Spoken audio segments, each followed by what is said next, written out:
ready for this? At Miramonte High School in Orinda, California, the esports club meets to practice their skills. It's basically just to be ready for anything.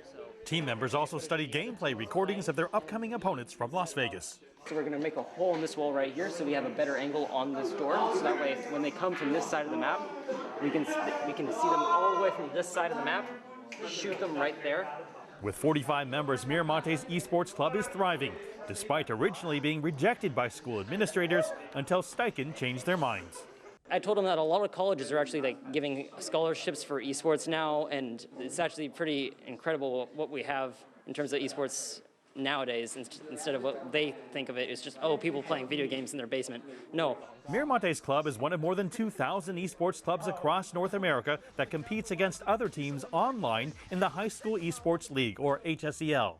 I caught up with HSEL co-founder Mason Milano via Skype. If you win a competition with us, you'll be awarded a scholarship. We've helped facilitate last year about $16 million in scholarships. Now, outside of that, we have a recruiting base of over 100 recruiters from across the country that pull from our league. With competitions live streamed and recorded, university recruiters watch the action online, looking for esports players fit for their teams. They're going and scouting like they would go to a high school football game. And if you display team building, anything outside of just actually playing, your ability to be coached, your ability to learn, your flexibility, are you toxic? Do you get angry? Do you tilt? Those are all big deciding factors. High School Esports League has even partnered with a principal and a teacher to come up with an accredited curriculum called Gaming Concepts. It teaches students team building concepts, as well as how to deal with online toxic behavior. It's already in a handful of schools, and HSEL says hundreds more are considering it. Like it or not, there's going to be a lot more jobs related to video games in the future because that's what millennials do.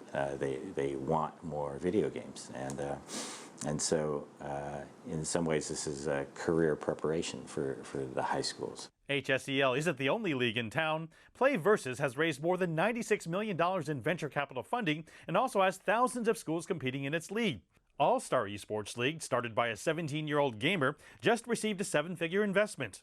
And if you look over at something like, the NBA or the NFL, they have all this infrastructure that they've built up over decades. Esports doesn't have that. And if you create these structures underneath it, you can surface a lot more of the talent. They're there. For Miramonte, studying and planning paid off as their team handily blew away the team from Las Vegas.